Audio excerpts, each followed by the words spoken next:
are now listening to Off the Tools with the one and only Wayne Bettis. If you're passionate and driven and focused in what you do, people will take notice. You can achieve anything you want to achieve in life. The excuses are not valid.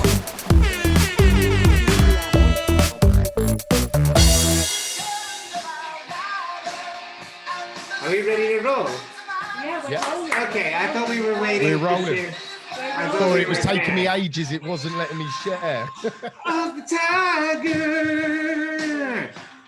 Let's go. Welcome, Come Chat, Off the Tools podcast, Off the Tools Academy, Off the Tools people, to another Wednesday evening with Wayne's World Wednesdays, and in the house, it's Francis Rodino, Carolina Cohen moderating, lots of social media messages, and the Lord, the one we all aspire to be, our leader, our tribe master, Wayne Bettis.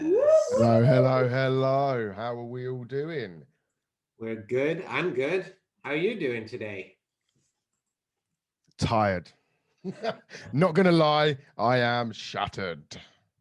Well, But yeah, go on. consistency is the secret ingredient. So I am still here showing up because I promised I would, and we've got to keep rolling. The show goes on. The show The show doesn't care about how I'm feeling. sounds good. Well, there's a whole world out there, and they're listening.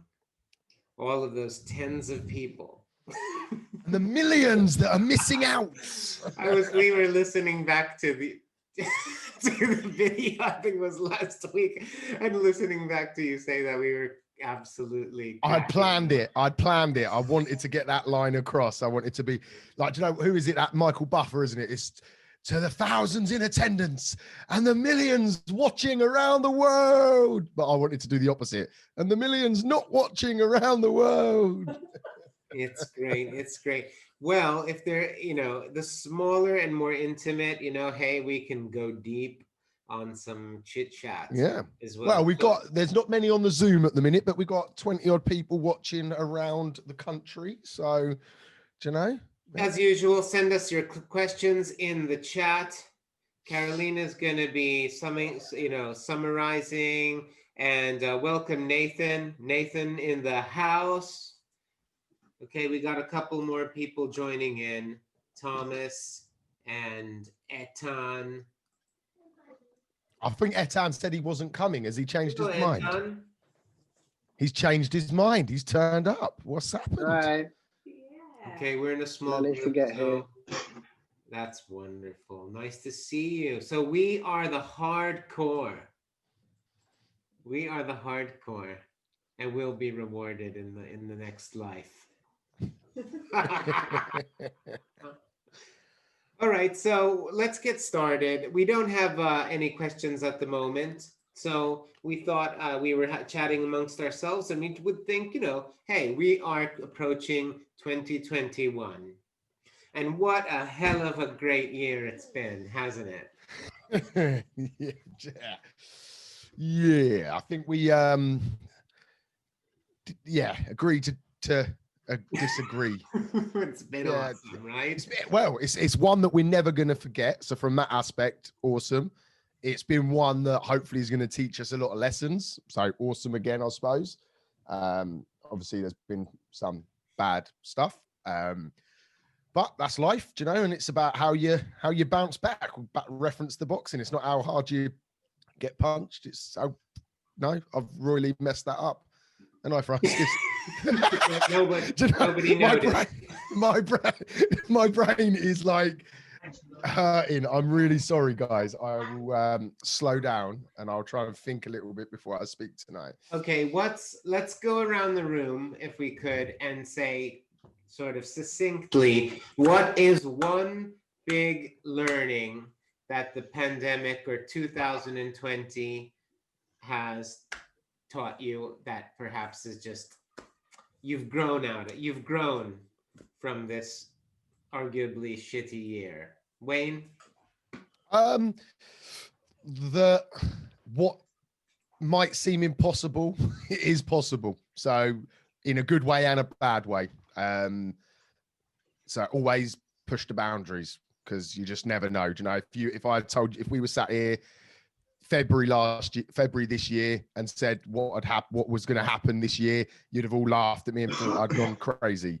And it just goes to show that life is unpredictable.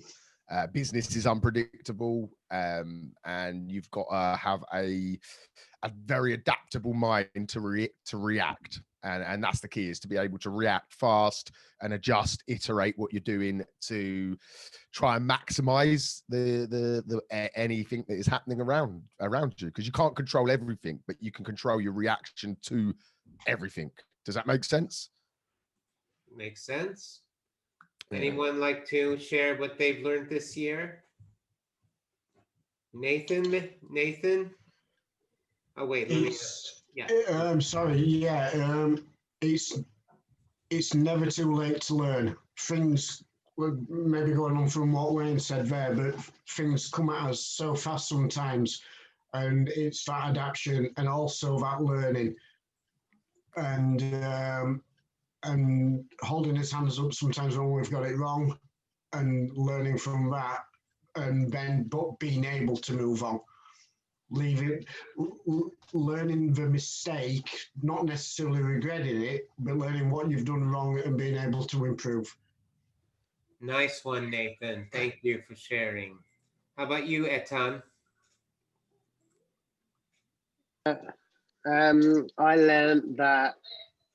I learned to let go. So when in March, when everything turned to shit overnight, and I was panicking because I thought we were going to go bust, and suddenly this iron control I'd had over everything just fell apart, and I just let go and just rolled with the punches and just made good decisions, best decisions I could. And and now I don't get stressed out really that much, because you can't control everything.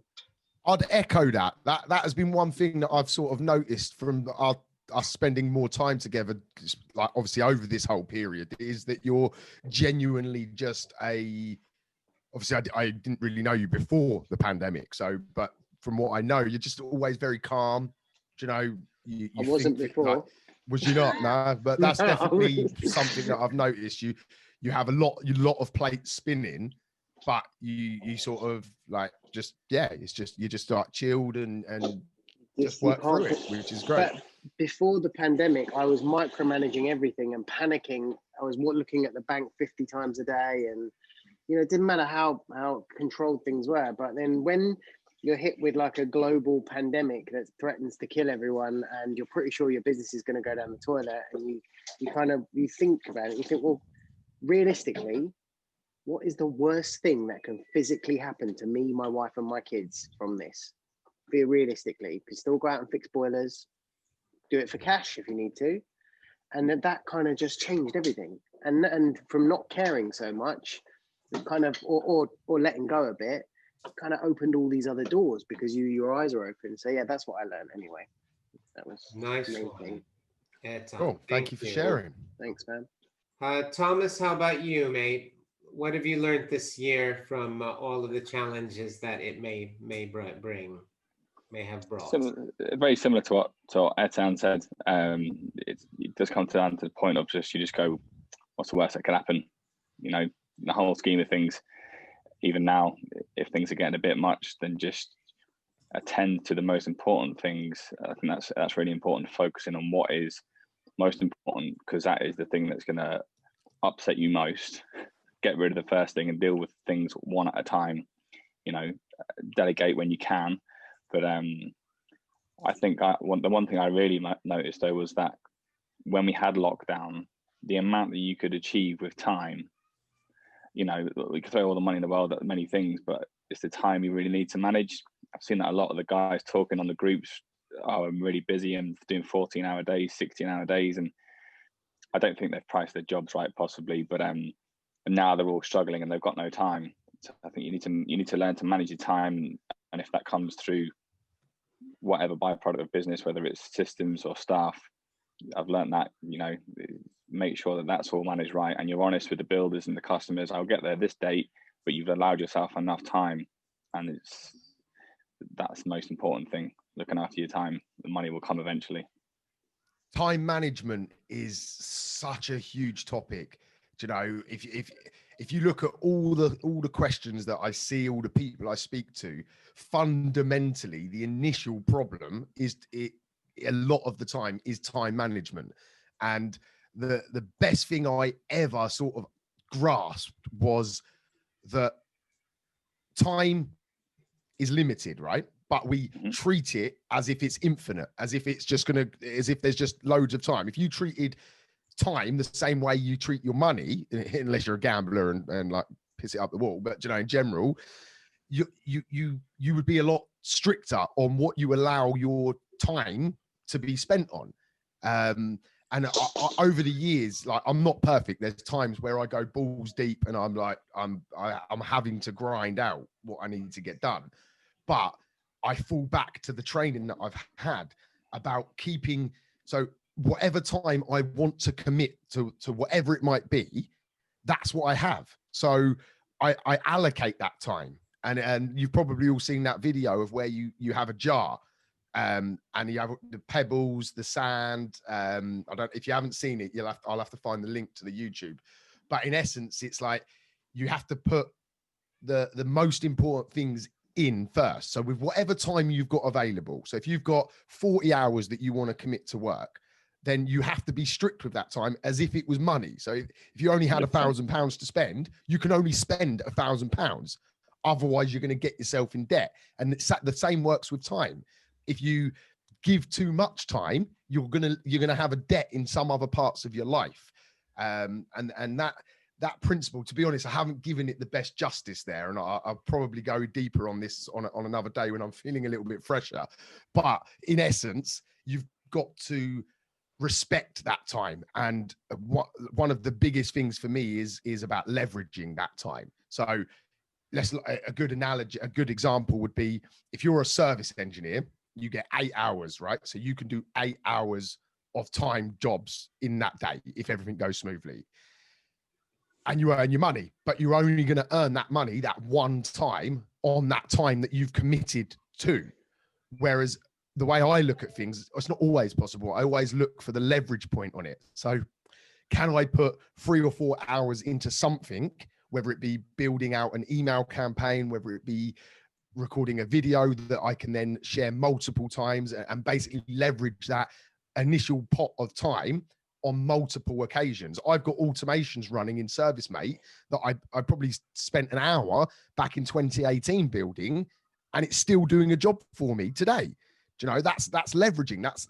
That's using my time to the best ability, because I could just write that email out to every customer, but that would just be ridiculous. Do you know, and I see so many people working 16 hours a day, flat out, not seeing their family, not having any time for yourself, because it took a while for my wife to sort of fully grasp this, but you have to be selfish.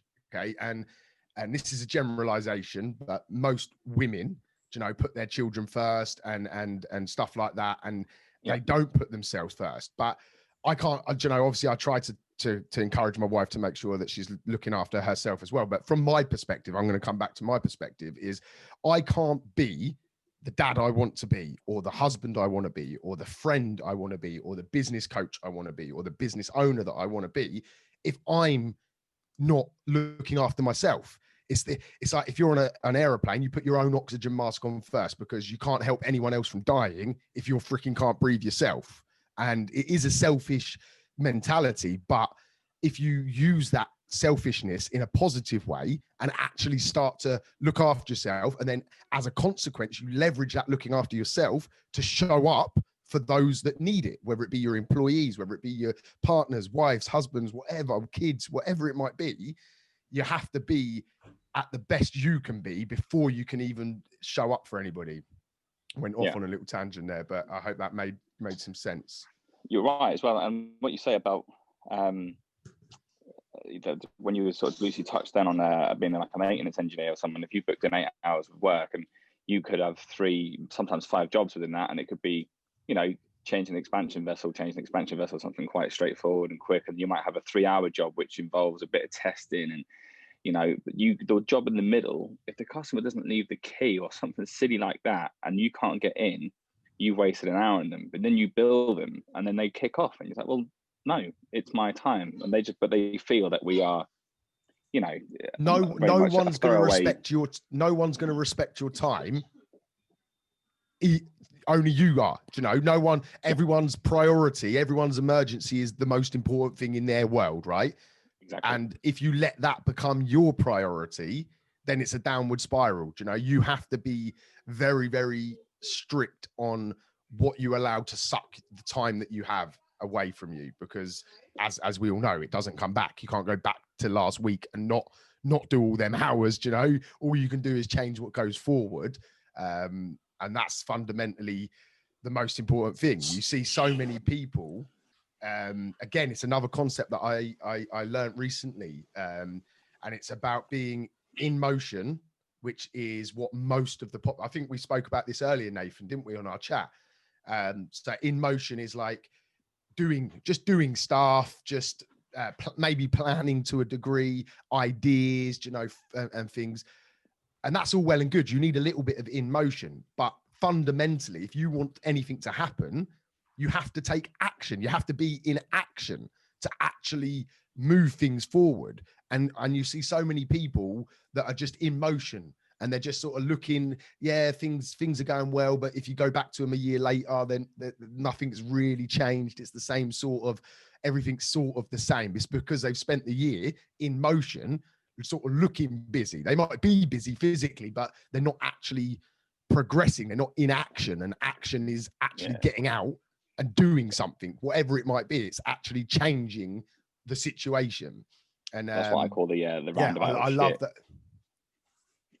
Yeah, same thing. Round and round, and then you turn around and you're like, I've been here before. Where's that time gone? It's gone and forgotten about now. And it's easy to sit here and say, of course it is, you know, but you can start small. Taking action can be something as simple as signing up for that software that you wanted to try and actually trying it, not just signing up or not just buying the course and not watching it. It can be instead of saying you're going to go for a run, go for the run, you know, and the more you do it, the more the habit builds of actually taking action. And like, I always believe that you have to do the things that of the person that you want to be. So I want to be someone that can run a marathon. So the only way I'm ever going to get there is by being someone that runs 7 days a week, you know, because that's what someone that runs a marathon would have to do. Of course, I'm going to slip up. Of course, there's going to be downs, like days that I don't do it. And the odd one is a mistake, you know, it's an accident. It happens. If you miss 2 or 3, that's them forming its own habit.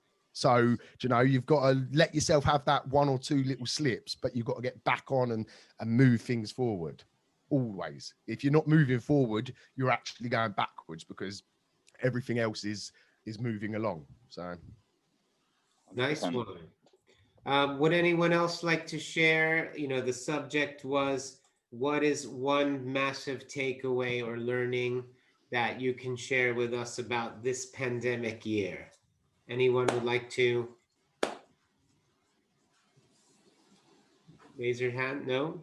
Oh, pin drop. I hear the pin drop. Oh, wait, Nathan's coming back. Okay, Nathan. Just after the Chancellor's announcements today and everything that's gone on, I didn't hear it. I've only heard snippets, but the economy is not going to get back until 2023. This is a good time, and I think in groups like this is also because there's doom and gloom, but let's look at it as a positive, and between us, let's look at opportunities and see what's out there and help each other. You know, everybody says it's a dog eat dog world. Yes, it is in an aspect, but people do generally like to help each other, and this is where this is good and with ideas. And like I say, let's look at this downturn in the economy not just as a, oh God, I'm, like it's been said before, I'm going to go bust, oh dear, whatever. But let's look at the opportunities that are available to us and be able to share those ideas. And during this time, grow. Yeah, thanks, Nathan. I'd love to share my experience, if I may, as well, because this has been a pretty transformational year for me and Carolina here. And I think that so many good things have also come because we would have never expected to be doing Wayne's World Wednesdays and being involved in a community like this. And also our business shifted and we've made amazing relationships and gone places that if you asked me a year ago what I was doing with my life and my business, I would have been like, no, you're fucking joking. Absolutely. And the thing is, I think that the pandemic for a lot of people has brought out a lot of humanity, right? Because a lot of businesses have been pushed to, that bubble that many businesses were in when you're in a buoyant 10 years and you don't have to work for it as hard, right? You don't have to differentiate yourself as much. It's just happened. That's when you're in a buoyant market. Yeah. When you're in a depressed market, that's where, if you can do business in a depressed recession or use that time to pick up the pieces, everything's going to be so much more, I wouldn't say easier, but straightforward, right? Because the market will then pick up, and it's a massive time for learning and relationships, and maybe putting the ego a little bit aside to say, well, what I thought I knew and what I thought was always right maybe isn't so right, and actually there's other ways of doing things, right? And that is a really it's a massive accelerator of growth. Yeah. So I wonder what do you think? Lead Hero is the UK's #1 marketing automation platform for ambitious trades businesses looking to save time, make more money, and level up. Because just getting leads is not enough anymore. Lead Hero will help you triple your sales and maximize profits with our job flow acceleration system. Visit leadhero.ai to learn more. I in the last recession, I actually grew my first business, and looking back, I can already see the similarities of what happened then. Obviously, there's some people. I'm looking around the room. No one's that old, but the guy that taught me, he had been through the cycle a few times, the ups and downs, that happen every 10, 15 years. Whereas the first recession, 2008, 2009, whenever it was my first experience as a business owner. And at the time, I just thought, oh, great, I'm doing well. Business was between 2008 and 2011. It was where I really grew from myself into having a showroom, and all of the stuff that we spoke about last week. And I'm seeing the similarities that the hard work and the dedication is starting to pay off again. There's lots of competition, but we're getting busier and busier and selling more and more boilers because we're doing things. We're out there, we in essence, I'm trying to say that the good excel in the downturns, and the not so good generally start to fade away. So I see it as an opportunity. I think we're going to have from a humanity point of view, I think the next year is going to be chaotic for so many people. There's going to be so many industries that are going to be, once all this furlough and all this crap stops, there's going to be so many redundancies. There's going to be lots of people struggling. But to flip that, I think our industry, people, you can't, in the modern world, you can't live without heating and hot water. It has to be done. There's stuff that has to happen to function a normal life. And so to take away, obviously there are going to be lots of people struggling. I think if we're doing a good job and we're putting ourselves out there and we're attracting the right clients, there's no reason why we can't massively grow in that downturn, because from my experience, you people, because they haven't got much money, they're not going on holidays, they're tightening the belts, they're looking at ways to save money in the long term, they're not moving generally. Do you know, we might see a little upturn at the minute while the stamp duty's low, but once that goes again, we're going to just see the house moving slow down, and that means people have to do the boiler that they weren't going to do because they were going to sell and leave it for the new owner and stuff like that. And I'm excited from that aspect, you know, from me as a business owner aspect. I'm super excited for next year because I can just see the opportunities that are gonna come up from it. But I'm also sad because there's going to be lots of bad stuff as well, unfortunately, but I can't control that. So I can't do anything to stop that, unfortunately.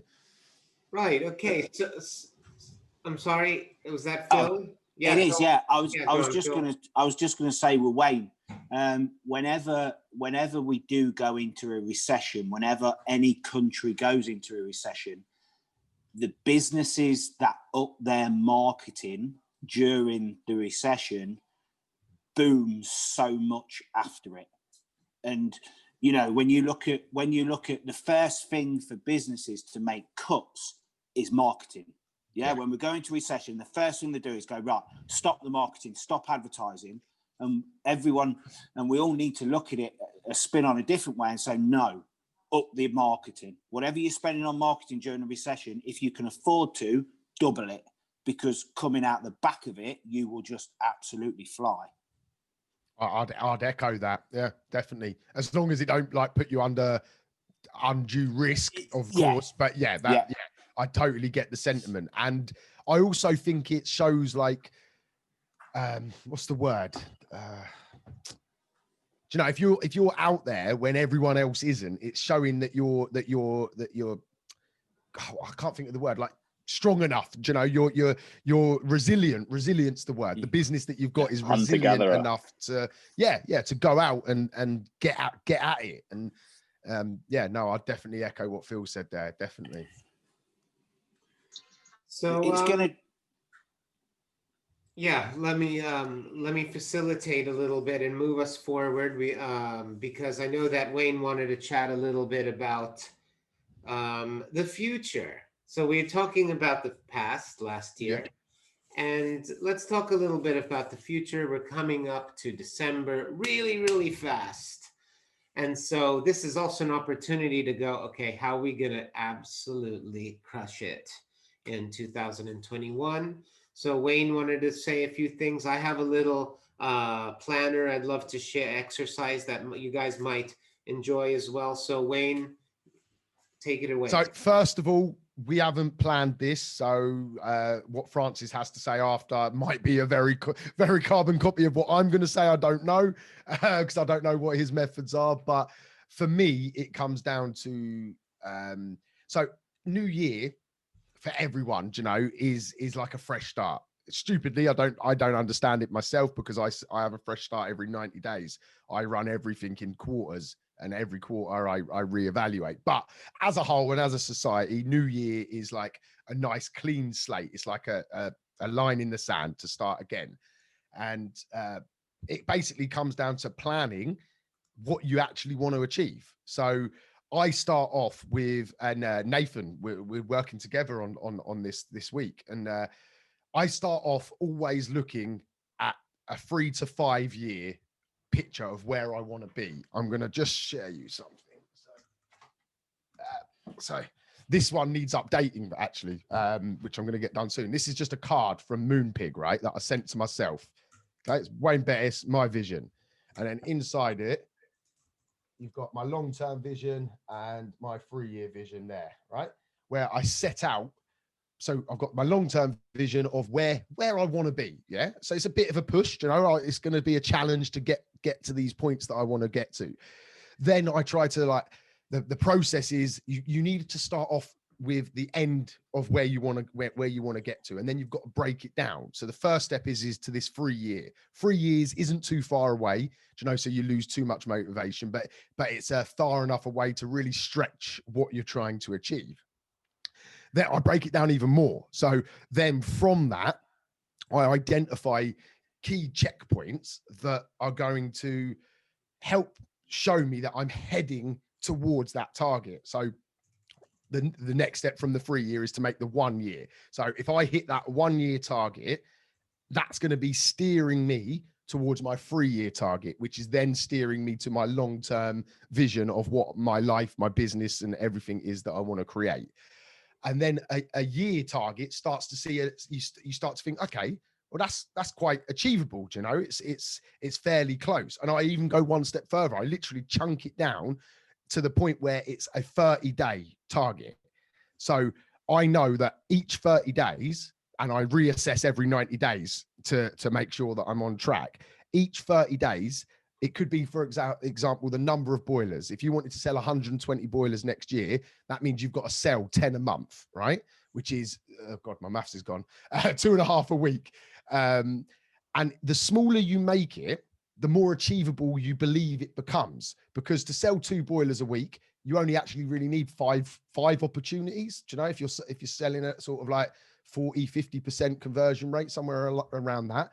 So it brings these longer term targets into fruition, into actual like tangible things that I can affect that. I can affect that by this time next week. And that means that I'm making baby steps towards these bigger targets that I've set. You can call targets goals, visions. They're all the same thing. I just like the word target because for me, yeah, I've got this image of a target, if you know what I mean, and you can throw darts and get closer to the target. And what it also does is it gives you, when you do reflect, because part of the process of setting targets for the year ahead comes back to reflecting. And when I look back and look at the previous month, previous quarter, I can quickly identify if I started to do things that aren't aligning with what my vision is. You can quickly get sidetracked into doing different things and trying different things, and it's pulling you away. Come back to the time. It comes back to keeping everything as straight as possible. It's never going to be a straight line journey, of course, from A to B. But when you're starting to veer off, you want to know fairly soon. You don't want to get 100 miles in the wrong direction before you realize that, oh shit, what I was aiming for is over there. Yeah, so for me, it's really is setting the target is the first battle, but the biggest part is more of the strategy of breaking that target down into, I call them checkpoints, into checkpoints. So when you hit that first checkpoint, you know you're on your way. When you hit that second checkpoint, you know that little bit closer. And if you don't hit the third one, you have to have a look and re-strategize, rethink what's going on to make sure that you hit it in the next time frame that you set yourself. And setting times as well is so important. It's all well and good. I can say, I want to be a millionaire. Well, yes, okay. But why? How? In what time frame? When you start breaking it down, you can then actually start to drive towards it. If you just leave it as a wish, a vision is like a wish. If you just leave it as that, you know, you're not actually moving forward. You're in motion. Coming back to that, you know, you're in motion because you think you're setting yourself these targets and you think you're going to do this, you think you're going to do that, but it's the strategy behind that which is so important. Over to you, Francis. Amen. And actually, this is just a really great segue because I'm going to illustrate. I'm going to share my screen, and I put together. Now, everyone who actually makes a little bit of time to come on these calls, I'm going to give you this. This is basically a formula, okay, to calculate your targets and break them down, exactly as Wayne was saying. And this is basically a spreadsheet that you can use to plan all of those targets as well. So let's take one scenario, and then we can do it with one of you guys or maybe Wayne or something. But in terms of, say your annual revenue, you want to add 1 million pounds to your business. Okay, it's a big figure for many businesses. It's not just about marketing. You also have to fulfill, you need engineers, support. So there's other things, but say you wanted to add 1 million pounds to your bottom line. Well, this you just put that into this spreadsheet here, and it will calculate that, to generate 1 million pounds, you basically need to, your monthly revenue target is 83 grand a month. Okay, so it's broken it down into, it's divided it by 12. Then you have to put in your average ticket value.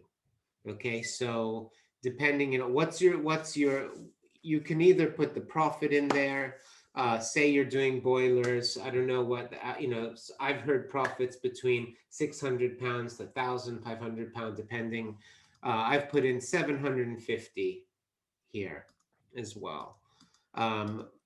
In terms of revenue, actually, say we put in 2,000, and we just go, this is gross, okay? And then it says, well, actually, how many inquiries? That's like people knocking on your door, interested in purchasing from you. How many would you need every month?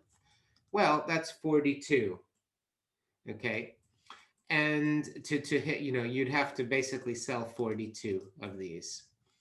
And then how many leads would you need to actually hit that target? So that really depends on your conversion rate, okay? So that is like, you need to be thinking of, out of 10 people that come into me, and if you're doing, say these are cold leads from PPC, your conversion rate might be around 20%. If it's more than 20%, you're doing really well.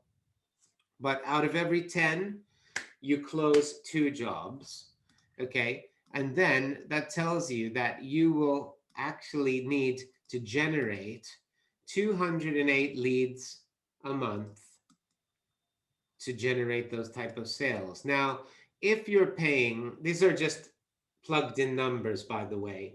But for example, what we're finding on boiler installs, there's a range, anywhere between 25 to sometimes 100 pounds a lead for boiler installs. You plug that into here, and that will tell you that you need about a 5,000 pound budget to generate that type of leads. And then you can actually, you can start to calculate, that achieving those goals becomes a little bit more realistic. Obviously, many businesses might not want to, to achieve those targets because it's there's different business implications. But say you just want to add, another 200K again to your business during the course of the year, then you see that actually you only really need to be spending around $1,000 a month on paid. What that does is it mirrors exactly what I said about, you start off with that big thing and it looks a million miles away, doesn't it? But the time you chunk that down and break it down into smaller steps, I love this spreadsheet. I'll make sure I get a copy, please, Carolina. Because she'll send it, you won't. That's really good. Yeah, no, that's quality. Yeah, and then you guys can also fiddle with your conversion rates, because if you're investing in your PPC or Google ads, one of the problems we're seeing in the market is that businesses, they're not spending enough money on Google. Google is a pay-to-play game. It's one of those catch-22 situations where you want to be on page 1, you want to be there making offers and get to people first. Well, you have to pay to get there. But when you plan it right, when you do it right, it can be a very important part of actually growing and scaling. Now, not everybody wants to grow. Some people are very fine on where they are right now in terms of referrals and their traditional marketing. But I think, we all need to start looking at investment into marketing through a different lens. And it's not about, oh, let's do my website or a bit of this or a bit of that. No, we start with the targets that you're looking to achieve for your business. And we work backwards from those figures. And you go, right, well, what do we need to put in place to achieve those targets? And it's a matter of maths and conversion rates, and you can fiddle around with these figures, to get an idea, right? Okay, well, I just need to bring in 42 leads a month to hit that. And then, okay, how am I going to fulfill those jobs? I might need one or two subbies, another engineer, maybe someone to pick up the phone and answer the phone for me, and then everything just becomes a bit more real, right? So Yeah. I'm actually, those of you who were friends on Facebook, hit me up on Facebook. I can send this to you. I'm also going to put this up on my website as a little lead magnet for anybody who wants to, use it. Feel free to use it in your own business. So I thought that might be helpful. Can I just jump in on that again? So back to what Francis was just saying. That work there that we just did for me is the motion that we were talking about earlier. So it's the you've done a bit of work, you've got the information. The next step of that is to actually take action. So let's use this example that we've got in front of us. If you've got to get 42 leads, it's all well and good knowing you need to get 42 leads. The next step is to actually take action to drive them leads. So you break it down one step further. That's 10 leads a week that you've got to get on average, Okay, what can we do? What can we do to do that? Okay, I can spend a little bit of money on PPC. I can do a leaflet drop. I can increase my what's the word I'm saying? Referral marketing. Try and introduce people to refer you, to generate them leads for you. That's taking action. And that's where you need to do the in motion stuff, because that's what gives you the platform to start moving from. But fundamentally, it's pointless. It's pointless filling that in, right? Unless you're going to take the next step. Unless you're going to take the next step and actually take action with the information that you now have. Sorry, I get passionate about that because I see lots of people that talk, and you need to move. You need to step forward. You need to get in the ring, whatever analogy you want to use. Yeah. Anybody know the difference between understanding and knowledge? When you understand something, but you, as opposed to you have the knowledge. No? Okay. No. Well, understanding is like, okay, I understand how Wayne Rooney kicks a ball in the net in the middle of a World Cup. I understand the physics of it. He's running. Yes, I understand it. Can I do it? No. Knowledge is the capacity to make an impact, is to provoke an action, is actually to use that understanding and apply it as well. So the key there is the applying. You could have the knowledge. I could have the knowledge to be the cleverest bloke in the world, but if I don't do anything with it, if I don't actually do the bits that are needed to show that and to use it, it's pointless. Knowledge is useless, in my opinion, unless you take action on it. So there's three things then. So there's understanding, there's number one, understanding, number two, knowledge, and then number three, action, in that order. Yes. Definitely, yeah. Understanding, knowledge, action. And then there we go. Netflix. And chill. You need balls. And balls. And balls. Like ping pong balls. That sounded like a Greek mafia man saying, you need balls. You need big balls. furry balls. Give me balls. Give me your balls. Sorry. And Zetan's web designers, isn't it? We are a non-discriminatory group of people here, so we want to invite all lady plumbers out there to join, be part of the conversation. I really, really, really want to say this, right?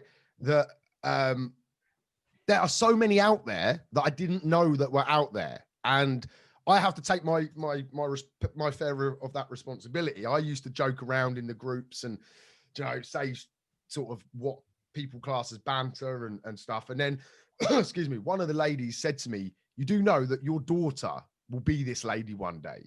Like, would you imagine saying that thing to your daughter, whatever?" And then that really like flicked a light switch to me. And I sort of thought, God, what have I been? Why would I have been like that? Because like if someone spoke to my daughter in some of the comments and jokes that I might have made in my past, So it would be great. I've actually appointed a lady to the admin team of Plum Chat now to try and encourage more women to show their face, because they're out there. They're just not comfortable in speaking out too much, because there's still a lot of people that they might see it as banter, but they do sort of like highlight the fact that it's a woman. So yeah, really, I really would love to see some ladies like put themselves out there and come and join us on these shows, and let's hear from your experiences as well. So today I discovered on that, what was the site, Tom,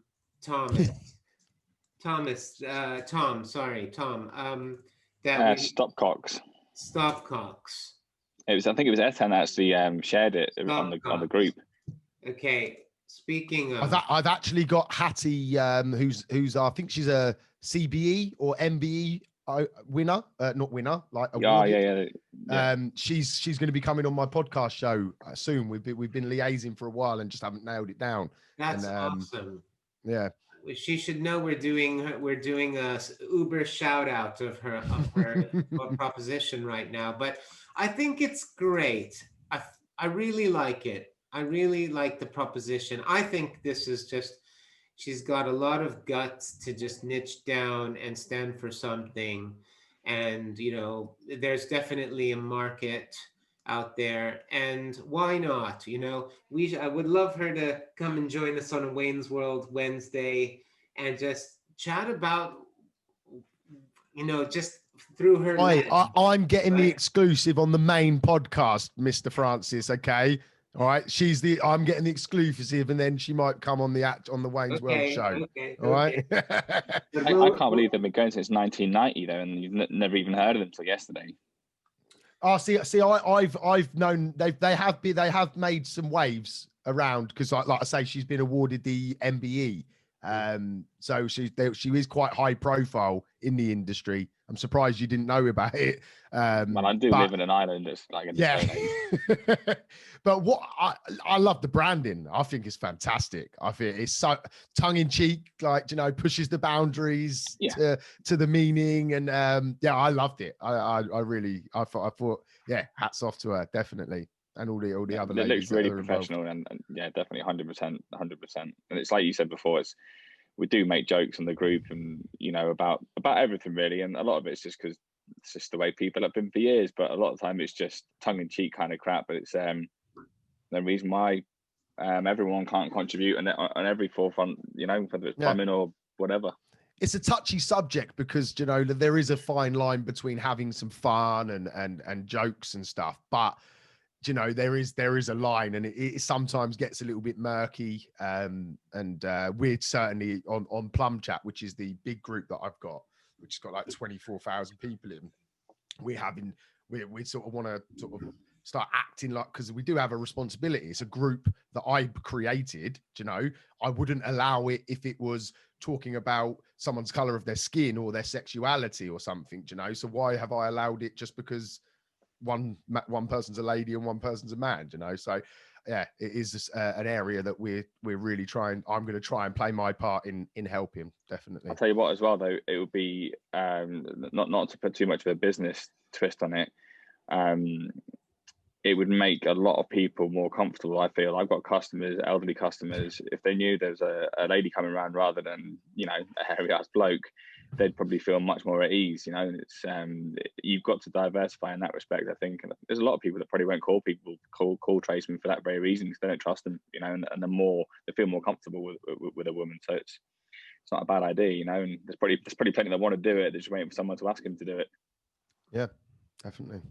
Yeah. I do a couple of speeches a year at a local high school. This year was on Zoom, obviously. And it's funny because the minute I stand up and start talking, this year I was sitting, you can just see all the girls in the room. They're all just like not interested. And I really try and say, look, no, it can be for you. Don't just think because you are a lady that you can't do it. It's funny how the perception of what is a man's job and a woman's job can be instilled from such a young age. Definitely, but they probably apply a lot more organisation to the trade. Yeah, which is it's some of the biggest failings, isn't it? But it's yeah, just get their attention, I suppose. Fair play to you. Definitely. Cool. Nice. I don't know how we ended up talking about that. Oh, because hey, ho. Ethan's like balls. Oh yeah, I'm yeah. It thinking- started from that. I was thinking, what about all the nice lady plumbers out there? What do they bring? Bravery, heart, passion. Okay, never mind. We got 10 minutes. If there aren't any burning questions, and would anyone on this Zoom want us to troubleshoot a business challenge or have something that like our collective multi-skilled experienced brains to Can brainstorm? you teach me how to use Excel? Not in 10 minutes. No. Carolina, I've never been able to use Excel. I just pay someone to create the spreadsheet that I want when I want it, because I just can't do it. I've tried. Yeah, it's not for me. okay. See, when you price your boilers, Wayne, do you see over here we've got quite a big retail market. Everything's like, how much does that cost? Do I get 10% off? Whereas I feel in the UK it's more like, correct me if I'm wrong, it's more you price from what it costs you and you add a bit on. So this is where I might get a bit controversial, especially with Etan, because I know he loves his numbers. But I don't make any markup per se on the materials. So when I'm costing something out, I literally my physical process is boiler 750 plus VAT. Obviously, yeah, these are plus VAT. Flue 70 quid. Filter 100 quid. Right, then I know that the minimum I can charge is 750. So that's the minimum that I have to charge per boiler install. Sometimes I can squeeze it. Sometimes it needs to be a bit more because it might be need an extra pair of hands on the day. And that my margin on the materials effectively is sort of in the labor. I don't itemize this, by the way. Sorry, so it's not like I'm sending this out itemized. The customer gets it as a one whole price, including VAT. But from me working it out, that's how I literally just need the basic material costs. I know how many days, so whichever, if it's 2 days, it's 1,500. If it's 3 days, it's 1,225, whatever it is. And that's it. I don't add 10% on materials and stuff like that. It's just something I've never done. I've just tried to keep it straight, clean, so anyone can follow it. I could teach someone how to price a boiler on my behalf in 10 minutes. Then so then basically it's so you'll just get the materials, that's the material cost, end of story, and then you just got one figure which covers your lads' wages and then your profit. And my profit, yeah. Because I do think that's a better way of doing it, because then you can book work in for weeks and weeks and weeks, and people are less likely to go and get competitive quotes against you. But if you just focus on boilers and hot water cylinders, because I'm Jersey, I've got to be careful because we don't have gas. It's not, obviously, I appreciate a gas boiler is a bit more straightforward than an oil-fired boiler, and if it's central to the building, you say it's different, but it's still just a big box with what, 2 or 4 pipes coming out of it, isn't it? Or am I totally wrong now? You might tell me I'm wrong, but with the oil-fired, it's just where the flue is. The flues are difficult sometimes, and if you've got to get a flexible flue liner down and it's an old country house, it can be a pig. You've got to get a cherry picker in, this kind of thing. Yeah, okay, yeah. Okay, that's a different kettle of fish. But essentially, you are right. I know exactly what you're saying. If it was a straight sort, if the flue's married up, then the world would be an easier place. And if there wasn't people that govern the Offtech world a bit too strictly sometimes, should I say, like fire valves central to the building, or you've got to run a new one in. So I have to dig up half the house. Let's get real. It's not going to happen. They're not going to want to do that. So I've got to get away from that. But I think in terms of pricing and getting fluids, like you said, and the service thing, so I'm going to sign up to all those things. By the way, just to get my secretary in order. Cool. That is a better way of doing it. I feel. What I see is people get very, very precious over getting the price right. They get in like an overthinking state about having to cover everything. They're worried that that it's not right. And I've always had this attitude, but I think Boxed's model reaffirmed to me that I just keep doing what I do and just go, if anything, streamline it even more, because they've paved the way for simplicity pricing, haven't they? In regards to, like, you answer a few questions and bang. I can't remember who I was on the phone call. I was on the phone earlier to one of my coaching calls. Was it you, Nathan? No, it wasn't. No, someone. Anyway, and my engineer rang 3 times, right? And I was like, oh, look, I'm really sorry. I'm going to have to just, there's obviously something's gone wrong here. It was like, oh, I need a price. And literally within 45 seconds, I'd given him the price. He had given the quote to the customer, and the customer had accepted within 2 minutes. And the guy on I can't remember who it was, but the guy on the other phone of the call, he was just like, oh my God, I'd have been there for like 45 minutes trying to work out that price. And he said, you've done it in like a matter of 2 minutes. And I think that it's more of a mindset block. I really do. I think that you sorry, you mentioned Etan before, and it's something controversial. So what I'd be interested to hear his take and how he approaches it. If it's take the floor, Etan, man. Yeah, it's interesting. We're completely different ends. The one thing that is worth saying is, from both ends, we come out the same price. That's the really crazy thing about it. We did it. However, we did work on it. You did say that. Yeah, I remember last week you said So I built what's called a pricing calculator. And the reason that I built the pricing calculator is because we have like 10 different agents, all with different commission structures. We have people pricing the jobs that don't know anything about boilers. So for instance, Rachel, who does a lot of my pricing, she's my office manager. She doesn't know anything about boilers. So I built this Excel calculator. You put in the price of materials, you put in how many days labor and in how many hours labor. So like, let's say 2 days, 5 hours or whatever. You put in any miscellaneous costs. So for that would be like a roofer. You type in if there's rubbish disposal and you put in how much that's going to be. And then at the bottom, you've got your drop down boxes. And one of them is the agent, whether it's a private customer, and that calculates a percentage. And then the one underneath that is the risk of the job. And if it's a pig, the pricing reflects that. And if it's a walkthrough, the pricing reflects that. So you put all the numbers in, it spits out a price.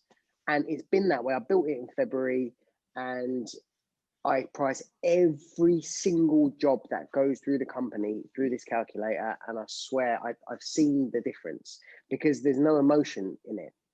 So whether it's Doris from down the road that's 90 and has got no heating and like, I really want to just do it for free, or it's some bastard that you know is going to be an absolute nightmare to get the money, the computer does it for me. And that way I managed to take out the human. That's what I need for my lads when they're going out, because I find without the use of a helicopter, I'm not going to get to all these jobs.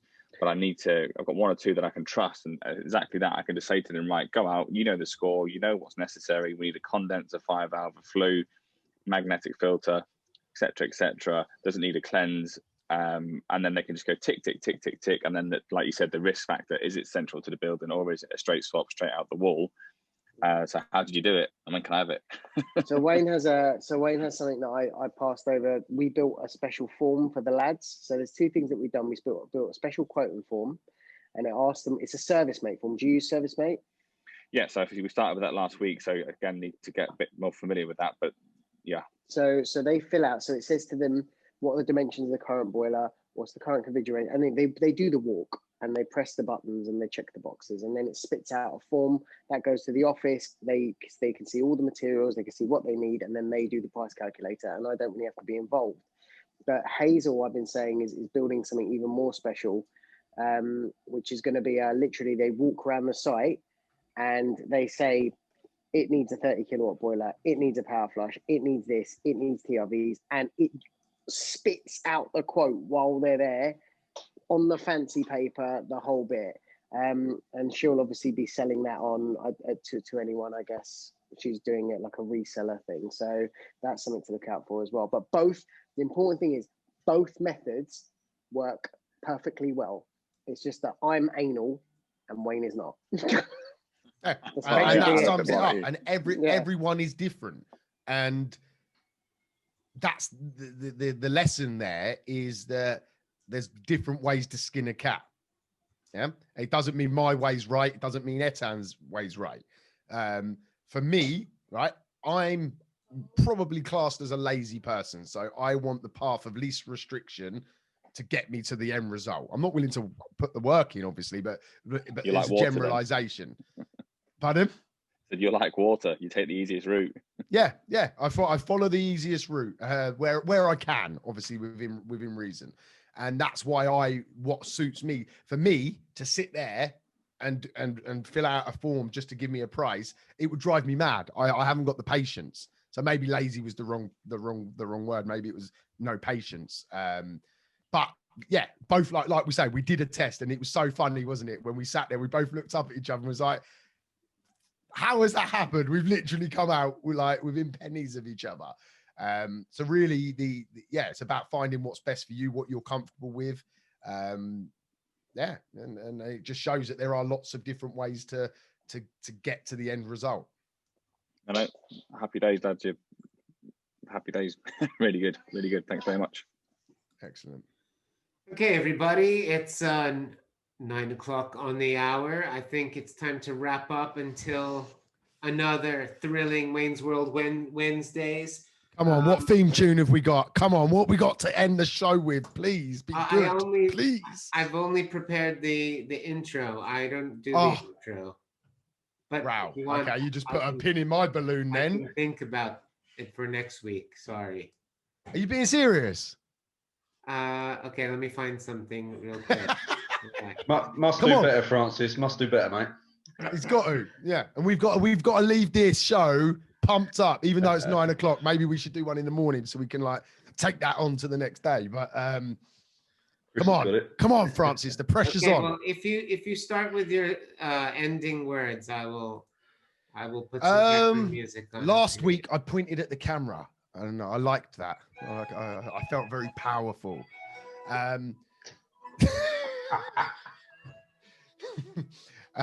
What's the lesson from Titanic? Come on, think, Wayne. Think. Don't let go. Really, don't ever really let go of a good idea. You know, they'll make a film about it in 100 years' time. Okay. Okay. Sorry. I can't believe you've just done that. I'm sitting here with my baseball cap on backwards, trying to be cool. I'm trying to be cool, and you're playing Celine Dion. My heart will go on. Okay. Sorry. Guys, jeez, sinking ship.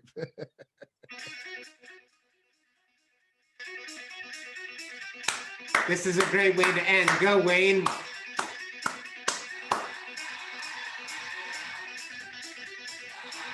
Just remember that unless you take action, nothing is going to change. You have to lead your life in the direction that you want to go. So whether that be you need to find that direction, or whether that is you need to take the first few steps along that path, the key is move forward.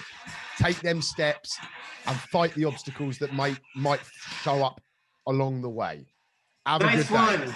See you guys later. See you next week on another Wayne's World Wednesday. Hey. Thank you for listening. This episode was brought to you by Off the Tools,